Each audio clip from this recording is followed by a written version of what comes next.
Hello lovely people, welcome to the Book Chat Wrap-Up, the weekly wrap-up of stuff I have read at some point in my past. I have 3 books to talk about this week, and I think this is probably going to be a quick one, so let's go for it.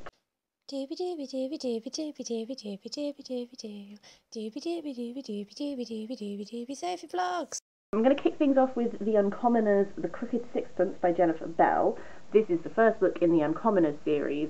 This is on my radar because KJ Mountford, who does the cover illustration, is one of my favourite middle grade cover illustrators, so I tend to gravitate towards anything he's done. This is about Ivy and Seb, who their grandmother has a fall, has an accident, and while they're waiting for their parents to come and sort this out, some mysterious things happen, and then Ivy ends up discovering this world full of the Uncommoners, and in this world, Lunador, you have uncommon objects, and uncommon objects are things that might look like normal objects in our world, like a comb or a light bulb, but actually they do magical things and stuff like that. So this was a very sweet, fun middle grade read. I will say it's not one of my standout middle grades, but I enjoyed it enough that I will be reading the second book. I think one of the strongest parts of this is all of these ideas to do with how this Lunador functions and how all of these uncommon objects function, and sort of like it has very much almost like a slightly Victorian-y feel to it in many ways, but also with this, I think that's more just like the way that they use modern technology but make it do slightly different things. I don't know, it felt interesting. I'm really intrigued by this world, and I'm intrigued by where the second part of this is going to go, because this book is very much to do with solving a sort of mysterious event that happened many years ago that may or may not involve Ivy's grandmother in it, and piecing together that mystery as you go on. And given that that was what this was on, I'm intrigued to see where we're going to go with the second one. Are we going to continue to discover more about her family history? Are we going to branch out a bit more, maybe explore further into Lunador's history? I don't know, but I'm intrigued. But yeah, I thought this was a perfectly lovely little book. The second book I'm going to talk about I enjoyed less, and that's The Magic Toyshop by Angela Carter. I think I need to accept that maybe Angela Carter isn't for me. I really, really like The Bloody Chamber, which is her collection of fairy tale retellings, reinterpretations, that sort of thing. And that was the first Angela Carter I ever read, and I really loved it. I have since read The Passion of New Eve, and I just didn't really connect to it, and I feel quite similar about this.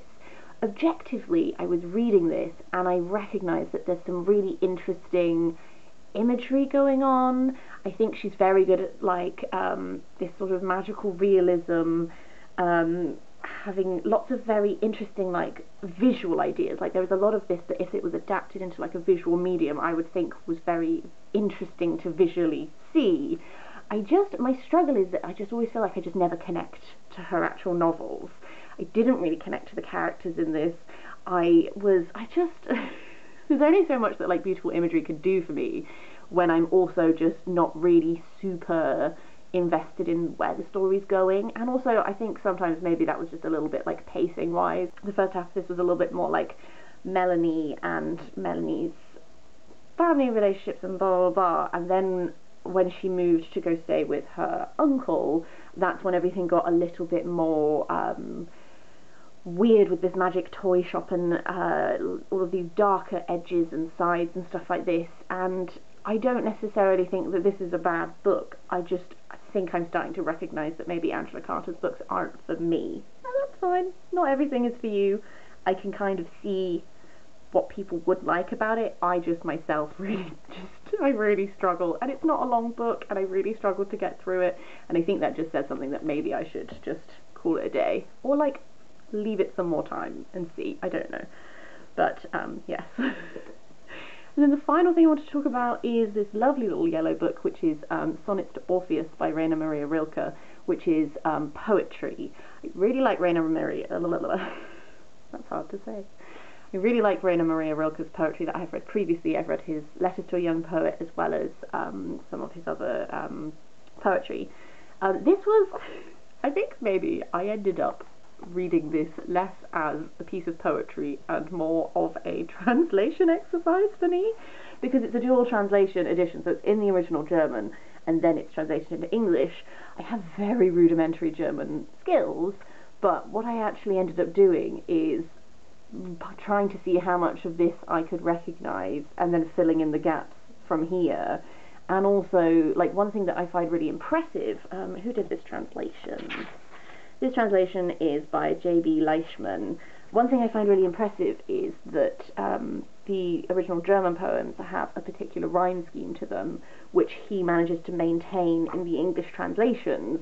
And what was interesting to me was trying to figure out, like, sometimes in order to maintain that rhyming structure, he would have to change the order of the sentences so that the rhyming would still work, and trying to see if I could tell, like, oh, what do I think this word means, given that this is what it is in English, has it been changed slightly? And I don't know, I think I actually ended up not so much taking in a lot of what the poems were about, but more having this as like an exercise in, like, how do you go about translating poetry? What do you have to maintain? What do you sometimes maybe lose? I don't know, it was interesting. I did also enjoy the poems. I know that Sonnets to Orpheus are they can be some of his harder poems, slightly. That's what this introduction sort of was talking about, how some people sort of struggle with them. I will definitely say that certain sonnets and stuff I connect to more than others, but I feel like this is probably going to be one that I'm going to end up coming back to and dipping back into, and you know, taking some time with individual poems and that sort of thing, just to mull over how I feel about them. But I'm really glad I read it, and I'm really glad I read it in the dual translation edition, because that was really interesting. I would definitely be interested in doing more Rainer Maria Rilke poetry, so if you have any recommendations for what your favourites are, that would be really great. But otherwise, that's everything I wanted to talk about this week. As per usual, have you read any of these? Do you have any thoughts on them? I'd love to hear your thoughts in the comments down below. Otherwise, I'll see you next time for something different.